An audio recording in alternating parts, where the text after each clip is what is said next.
Universitas Islam Sultan Agung Semarang, program studi S1 Akuntansi. Pembimbing Ibu Indri Kartika.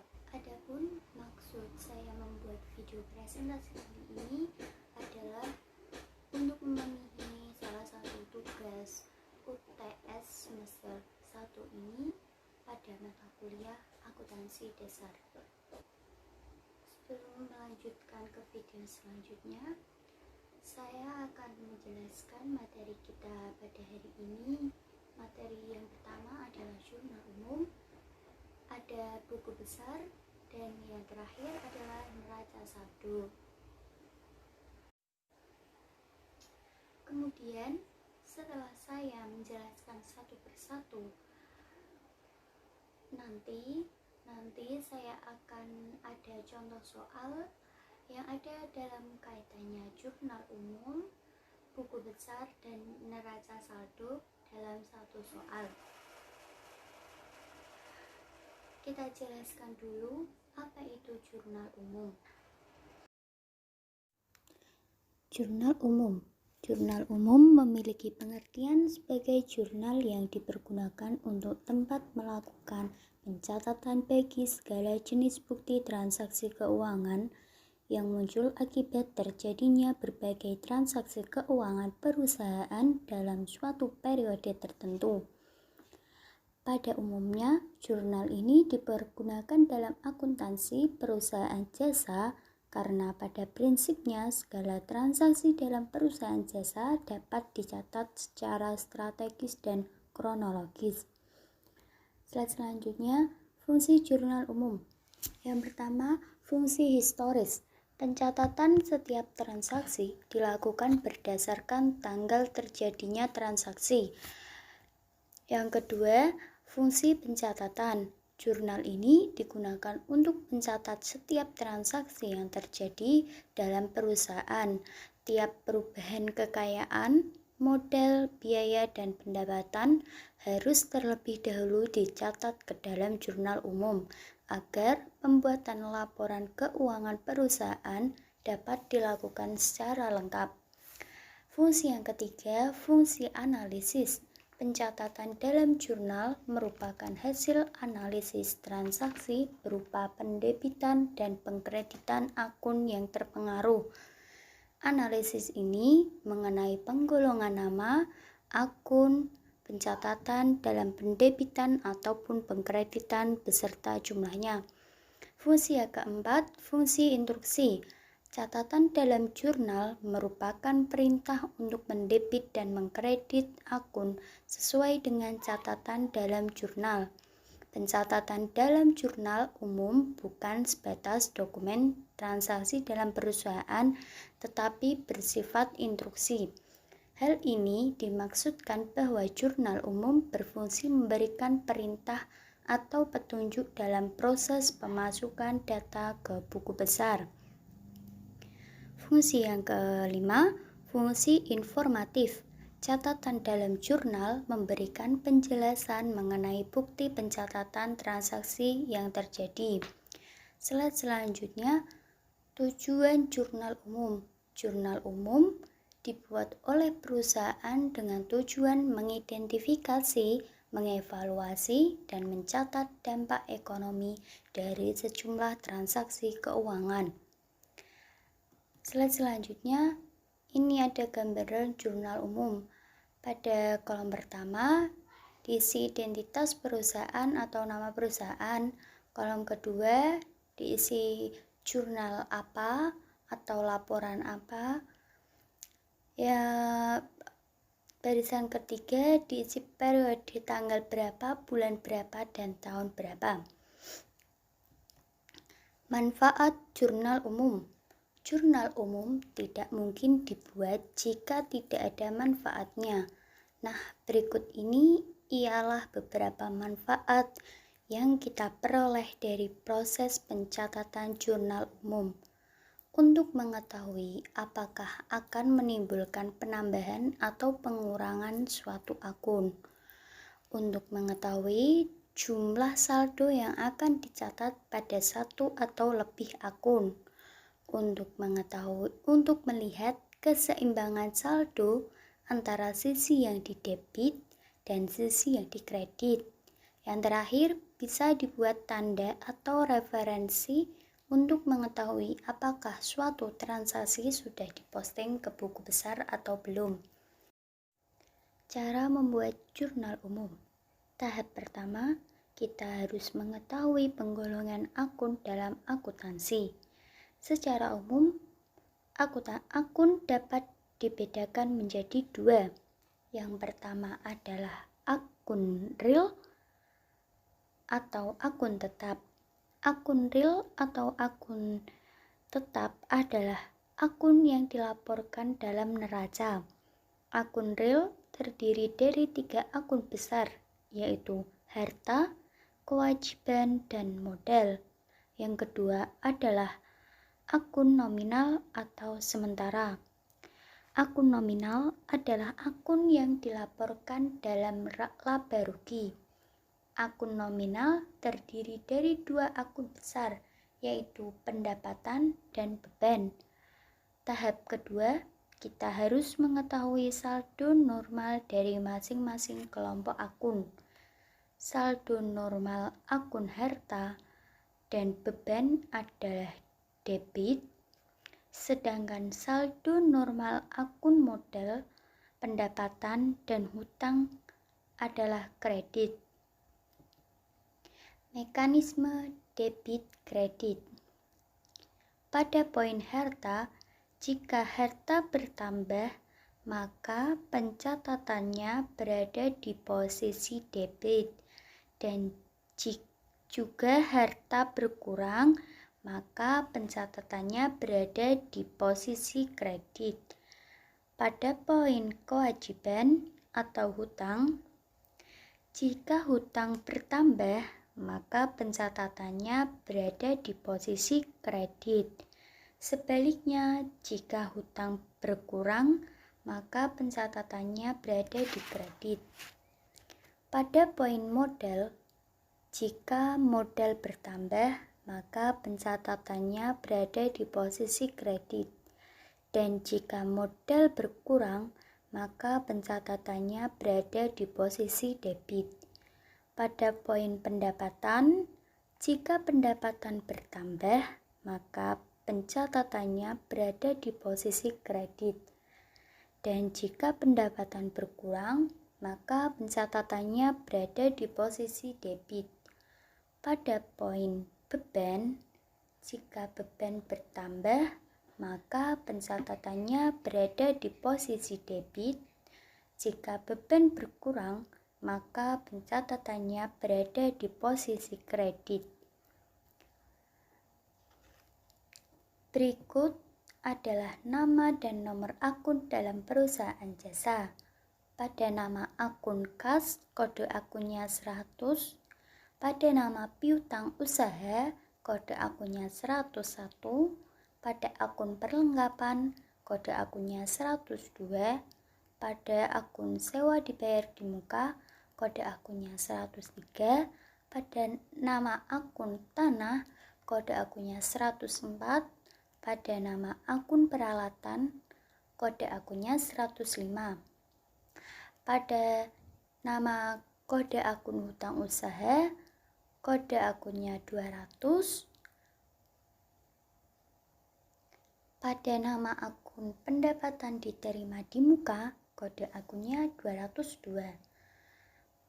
Selanjutnya pada nama akun modal Widya, kode akunnya 300. Pada nama akun Prive Widya, kode akunnya 301.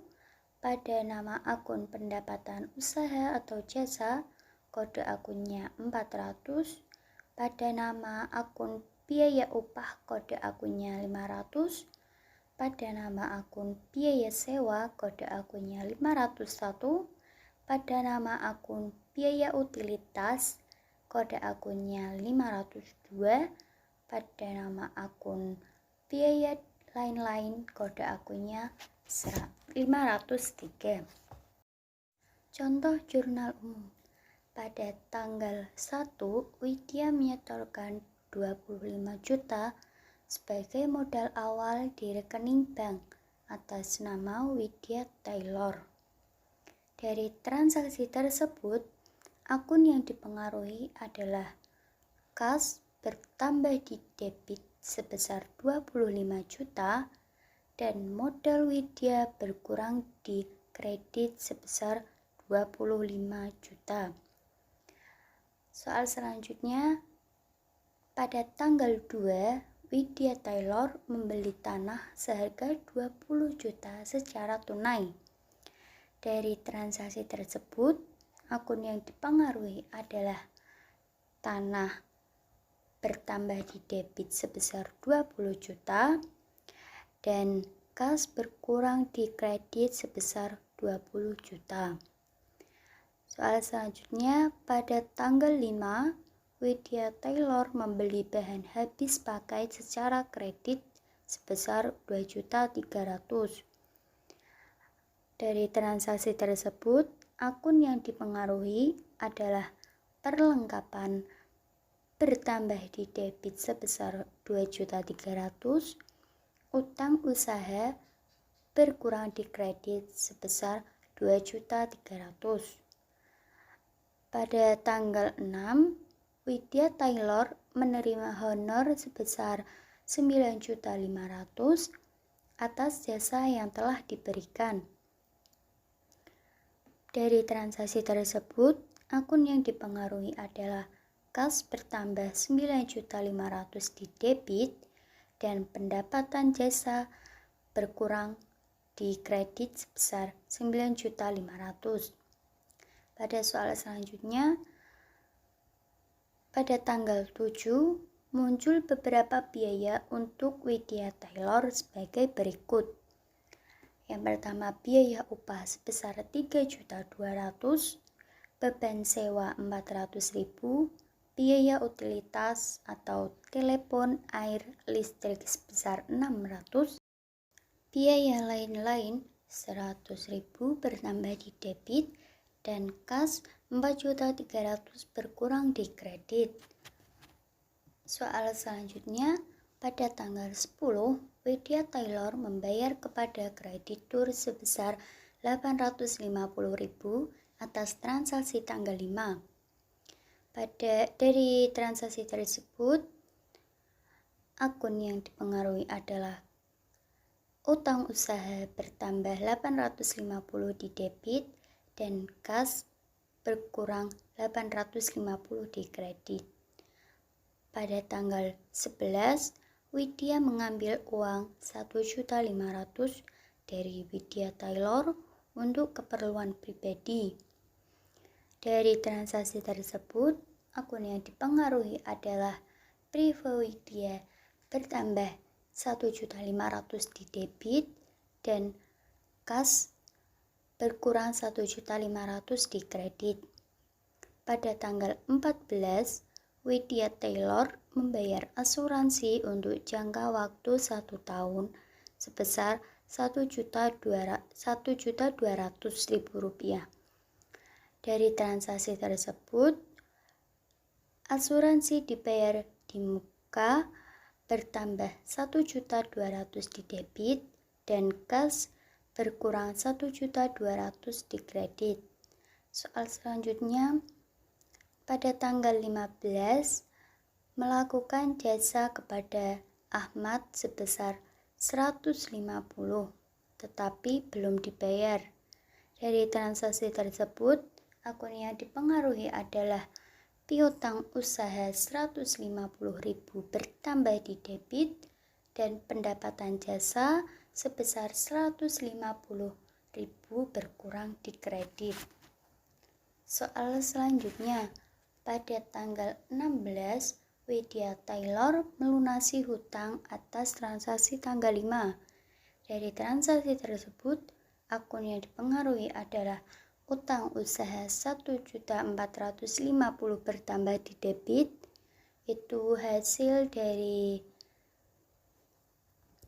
2.300.000 dikurangi 850, sisanya 1.450.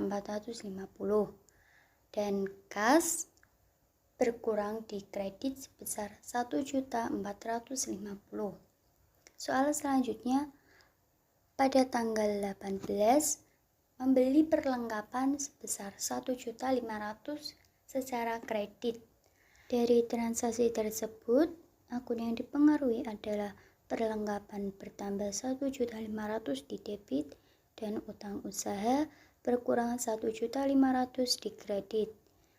Soal selanjutnya, pada tanggal 20 Maret diterima pembayaran piutang atas transaksi pada tanggal 15 sebesar 100.000. Dari transaksi tersebut, akun yang dipengaruhi adalah kas bertambah 100.000 di debit dan piutang usaha berkurang 100.000 di kredit. Soal terakhir, Widya Taylor menerima uang sebesar 2 juta dari Cita untuk jasa yang akan dilakukan di bulan depan. Dari transaksi tersebut, akun yang dipengaruhi adalah kas bertambah 2 juta di debit dan pendapatan diterima di muka berkurang 2 juta di kredit. Setelah kita melakukan analisis dari soal tersebut, kita bisa total pada akun debit jumlah total semuanya 74.200.000 dan pada akun kredit berjumlah senilai 74.200. Jadi di sini balance ya.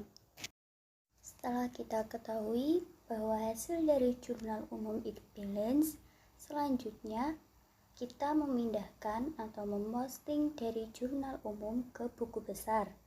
Seluruh angka yang terdapat di jurnal umum dimasukkan ke dalam buku besar yang berdasarkan nama-nama akun tersebut yang ada di jurnal umum tadi.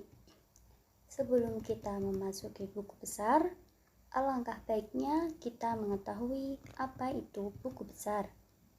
Buku besar itu sendiri adalah kumpulan dari berbagai perkiraan yang terdapat dalam suatu perusahaan yang bersusun secara sistematis dengan kode tertentu.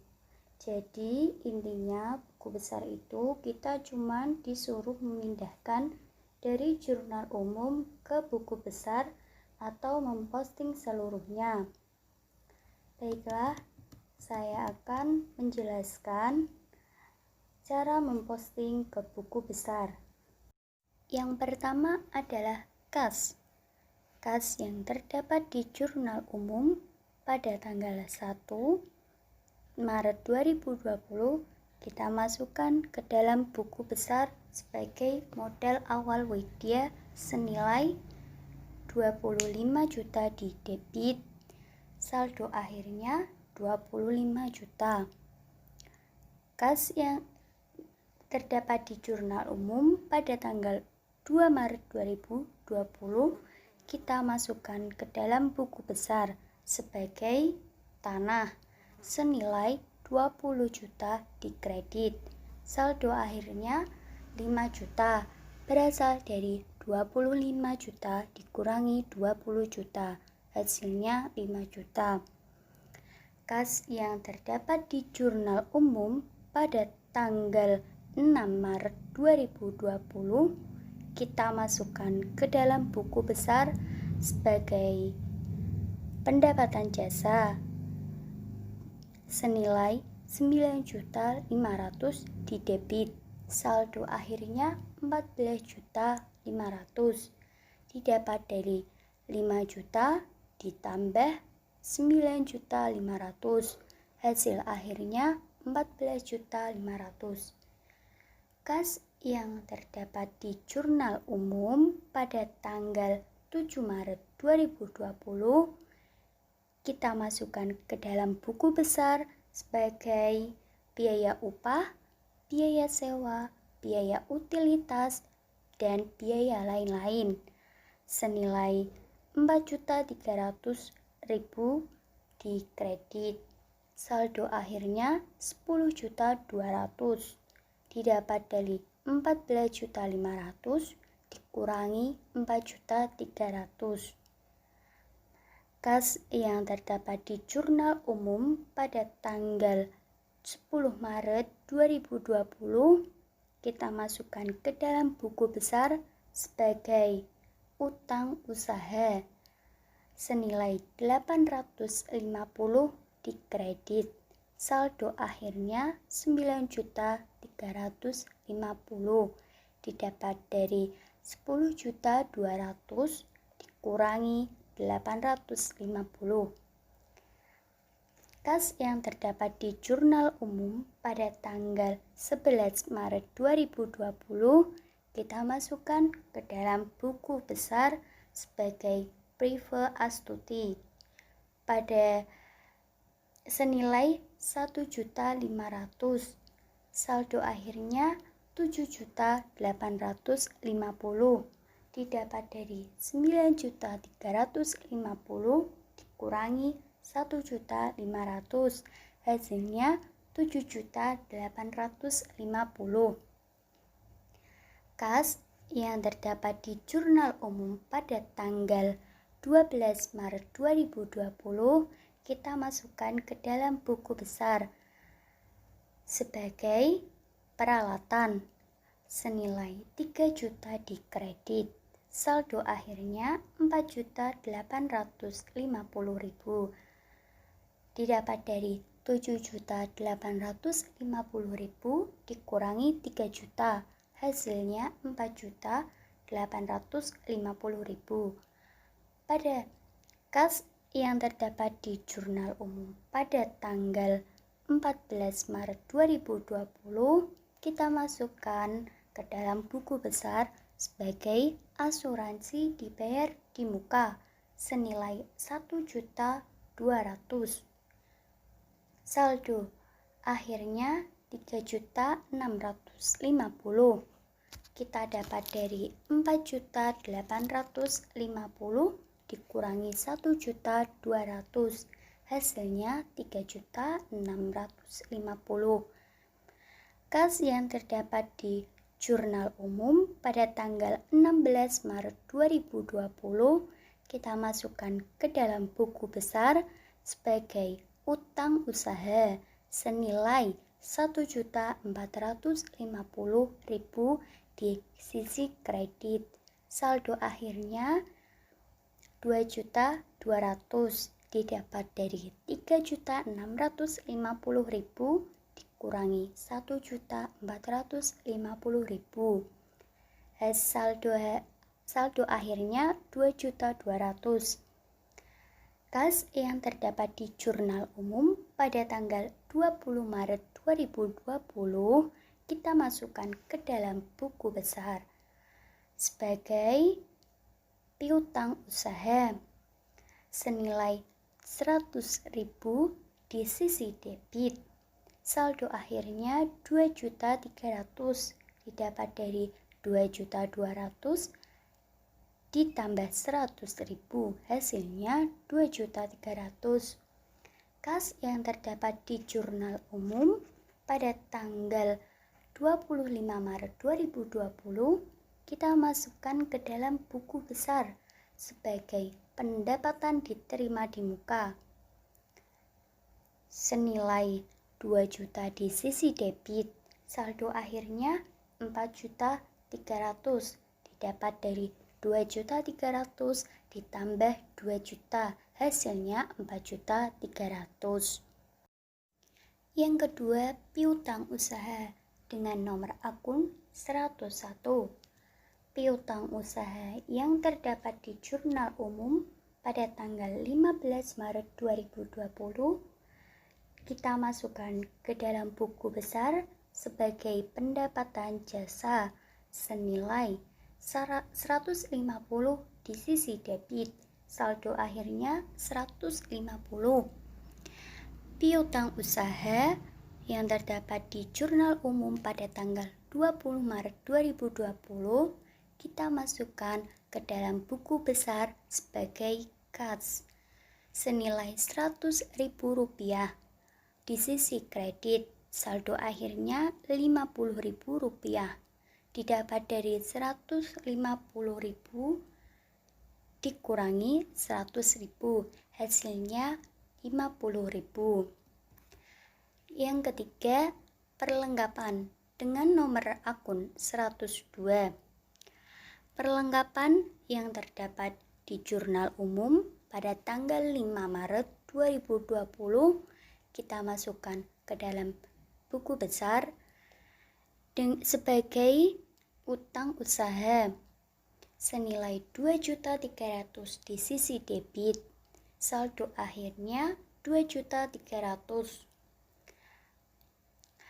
Perlengkapan pada tanggal 18 Maret 2020 kita masukkan ke dalam buku besar sebagai utang usaha senilai 1.500.000 kita masukkan ke dalam sisi debit. Saldo akhirnya 3.800.000.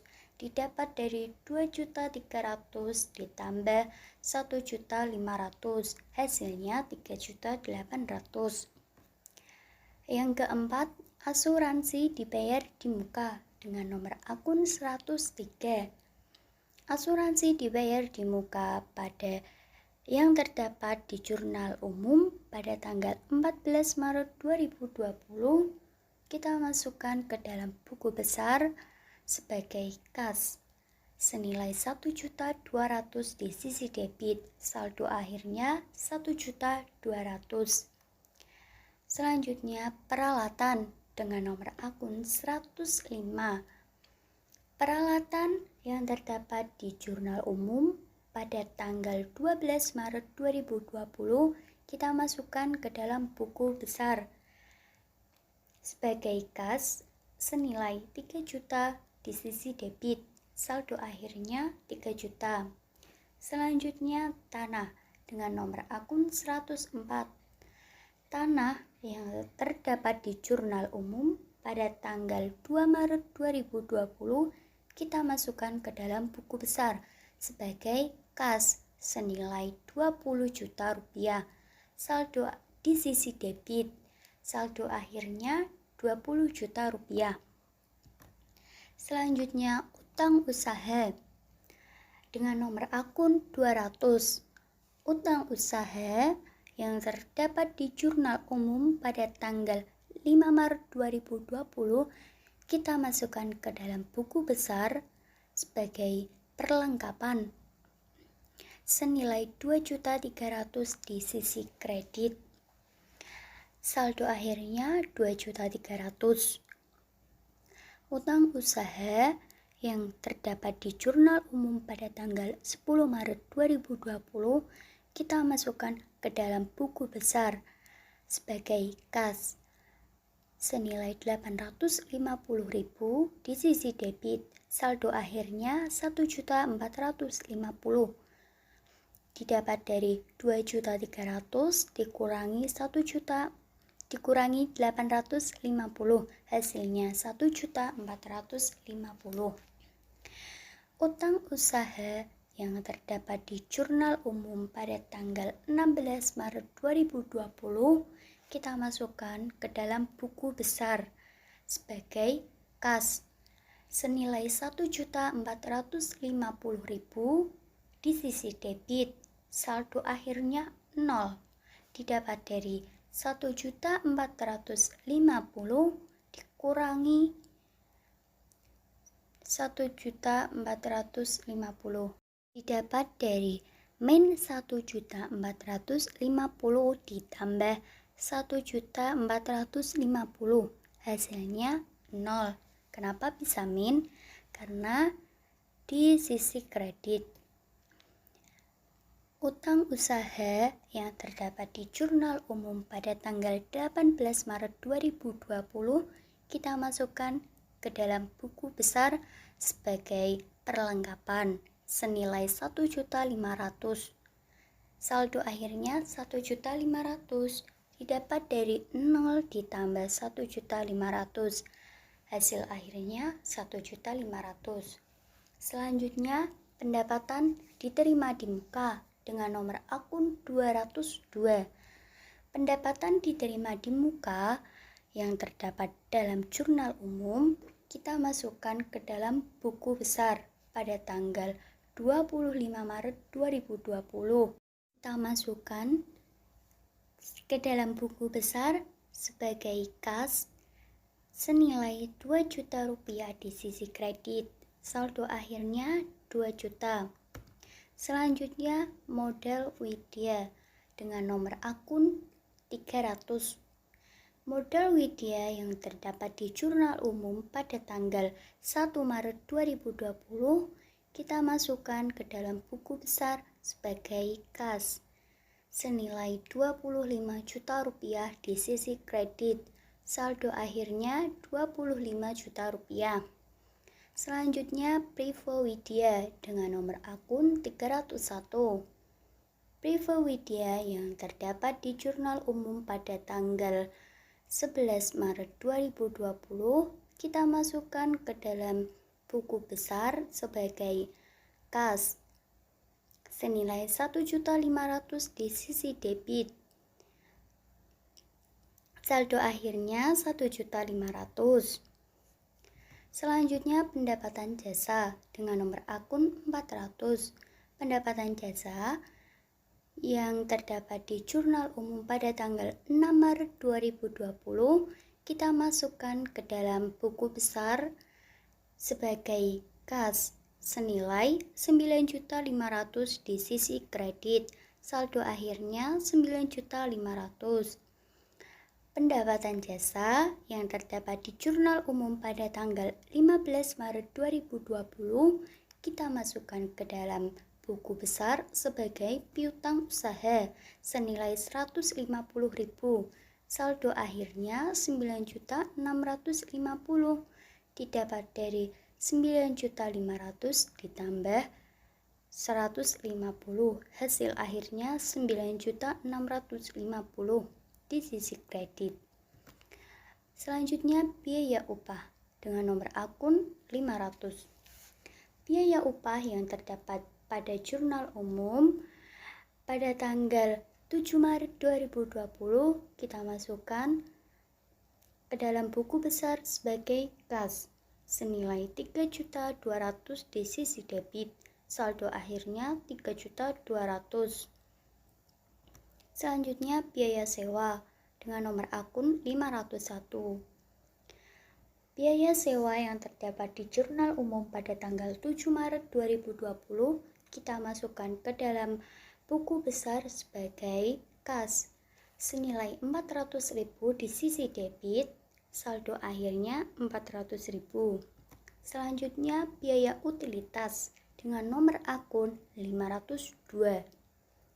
Pada tanggal 7 Maret, kita masukkan ke dalam buku besar sebagai kas senilai 650.000 di sisi debit. Saldo akhirnya 600.000. Dan yang terakhir, biaya lain-lain dengan nomor akun 503. Biaya lain-lain yang terdapat dalam jurnal umum pada tanggal 7 Maret 2020 kita masukkan ke dalam buku besar sebagai kas senilai 100.000 di sisi debit. Saldo akhirnya 100.000. Setelah kita hitung sampai akhir dan kita hitung keseluruhan yang terdapat dalam 15 akun yang sudah saya jelaskan tadi yang terdapat di buku besar, tahap selanjutnya setelah kita memindahkan dari ke dalam buku besar dan ini yang terakhir yaitu neraca saldo. Neraca saldo sendiri adalah formulir yang berisi saldo-saldo perkiraan buku besar yang disusun secara sistematis. Neraca saldo biasanya disusun pada akhir periode akuntansi yang bertujuan untuk memeriksa kembali kesamaan jumlah saldo yang didebit dan saldo yang dikredit. Baiklah, caranya sangat mudah. Jadi kita itu disuruh untuk membalanskan hasil dari neraca saldo tersebut di debit dan di kredit. Kenapa di sini kita harus memindahkan hasil dari buku besar ke neraca saldo? Seperti kita ketahui, hasil dari akun-akun yang terdapat di buku besar kita pindahkan ke dalam neraca saldo. Yang pertama, kita pindahkan akun kas dengan nomor akun 100. Pada akun kas yang terdapat di jurnal umum, tadi senilai 4.300.000 di sisi debit. Kita masukkan 4.300.000 di sisi debit. Selanjutnya, pada nama akun piutang usaha dalam buku besar tadi, nomor akunnya 101. Kita masukkan ke dalam sisi debit senilai 50.000. Selanjutnya, pada akun perlengkapan dengan nomor akun 102, kita masukkan ke dalam sisi debit senilai 3.800.000. Selanjutnya, kita masukkan akun asuransi dibayar di muka dengan nomor 103. Pada akun asuransi dibayar di muka pada buku besar tadi, hasil akhirnya 1.200.000 di sisi debit. Selanjutnya, kita masukkan nama akun peralatan pada buku besar tadi dengan nomor akun 105 dengan hasil akhir 3 juta di sisi debit. Selanjutnya, kita masukkan nama akun tanah dengan nomor akun 104. Hasil akhir dari nama akun tanah pada buku besar tadi senilai 20 juta di sisi debit.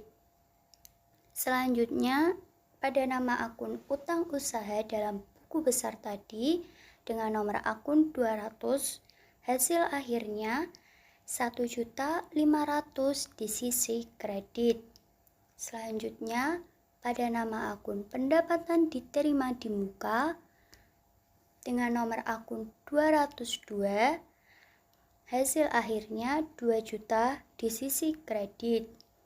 Selanjutnya, pada nama akun modal pada buku besar tadi dengan nomor akun 300, hasil akhirnya 25 juta di sisi kredit. Selanjutnya, pada nama akun Prive Tuan Widya dengan nomor akun 301 dengan hasil akhir 1.500.000 di sisi debit. Selanjutnya, pada akun pendapatan jasa pada jurnal buku besar tadi dengan nomor akun 400 dengan hasil 9.650.000 di sisi kredit. Selanjutnya, pada nama akun biaya upah pada buku besar tadi dengan nomor akun 500, hasil akhirnya 3.200.000 di sisi debit. Pada nama akun biaya sewa dalam buku besar tadi dengan nomor akun 501, hasil akhirnya 400.000 di sisi debit. Pada nama akun biaya utilitas pada buku besar tadi dengan nomor akun 502 dengan hasil akhir 600.000 di sisi debit. Pada nama akun biaya lain-lain yang terdapat dalam buku besar tadi dengan nomor akun 503, hasil akhir 100.000 di sisi debit. Setelah kita jumlahkan sisi debit dan sisi kredit, hasilnya balance.